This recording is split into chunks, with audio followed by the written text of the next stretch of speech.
हैदराबाद के मीरपेट इलाके का एक मकान चर्चाओं में है। खासकर उस मकान का वो किचन जिसमें बिखरे बर्तनों के बीच रखा एक बड़ा सा प्रेशर कुकर देखकर कौन कह सकता है कि उस साफ सुथरे कुकर में अब से चंद रोज पहले एक इंसान के जिस्म के टुकड़ों को उबाला गया था। रिटायर्ड फौजी अपनी बीवी का कत्ल करता है, मगर कत्ल करने के बाद उसे समझ नहीं आता कि लाश को ठिकाने कैसे लगाए। तभी उसे एक खौफनाक आइडिया आता है।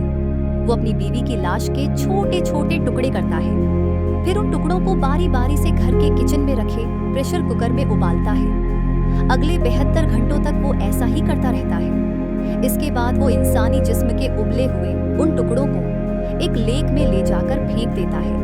तेलंगाना की राजधानी हैदराबाद के उस मकान से सामने आई यकीन न आने वाली इस कहानी ने अब हर किसी को सकते में डाल दिया है। खौफ और जिज्ञासा से भरे लोग इस मकान को देखने आ रहे हैं और इसी के साथ हैदराबाद के मीरपेट थाने की पुलिस इस भयानक वारदात के सुराग तलाशने में जुटी है। एक ऐसा कत्ल जिसने दिल्ली के श्रद्धा वालकर मर्डर केस और मुंबई के सरस्वती मर्डर केस की यादें फिर से ताज़ा करा दी है। इस मकान में रहने वाली 35 साल की हाउसवाइफ पी वेंकटा माधवी पिछले 16 जनवरी को गायब हो गई।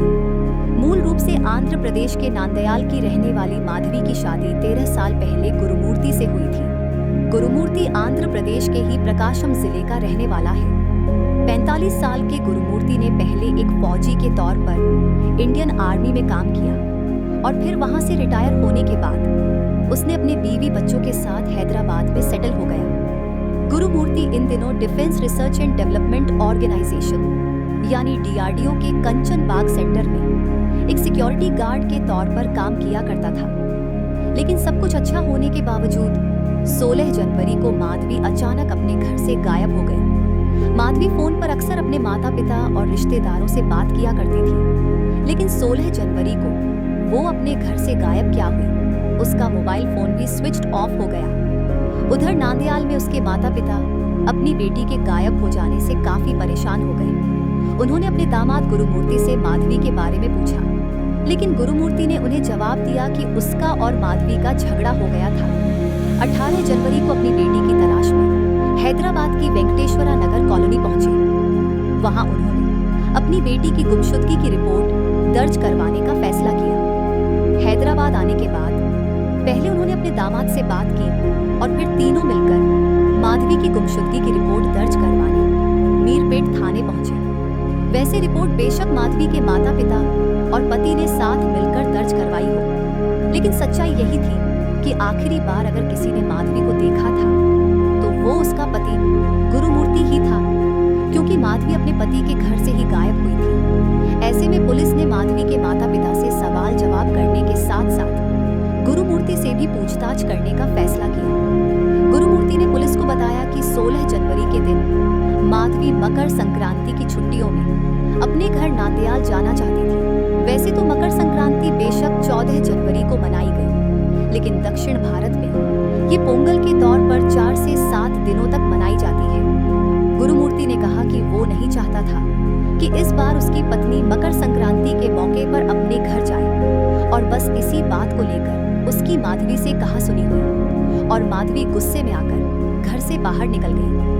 हालांकि बीवी के घर छोड़कर चले जाने के बारे में उसका अपनी तरफ से उसके घर वालों कुछ न बताना और खुद भी उसे 2 दिनों तक ढूंढने की कोशिश न करना पुलिस को हैरान कर रहा था। ऐसे में पुलिस ने फिर से माधवी की गुमशुदगी को लेकर गुरुमूर्ति से पूछताछ करने का फैसला किया और इस बार पूछताछ में गुरुमूर्ति ने जो कुछ कहा उसे सुनकर खुद पुलिस का भी दिमाग घूम गया। गुरुमूर्ति ने कहा कि उसने अपनी बीवी की हत्या कर दी है और न सिर्फ हत्या कर दी है बल्कि हत्या करने के बाद उसकी लाश को भी ठिकाने लगा दिया है। गुरुमूर्ति ने ये बताया कि 16 जनवरी को ही उसने पहले माधवी से हुए झगड़े के बाद उसकी जान ली और फिर उसकी लाश को टुकड़ों में काट डाला। जब ये वारदात हुई उनके दोनों बच्चे घर में नहीं थे।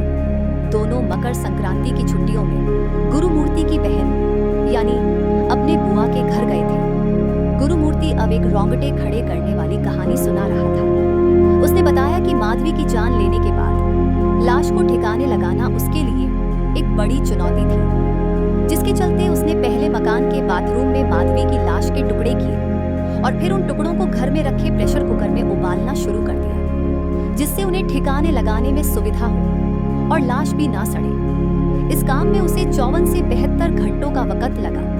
फिर उसने धीरे धीरे लाश के टुकड़ों को अलग अलग बैग में भरा और फिर उन्हें अपने घर के पास मौजूद झिल्लेलागुड़ा लेक में डाल दिया। पूछताछ में गुरुमूर्ति ने बताया कि उसने शव के टुकड़े तो कर डाले, लेकिन हड्डियों की वजह से उन टुकड़ों को पैक करना मुश्किल हो रहा था।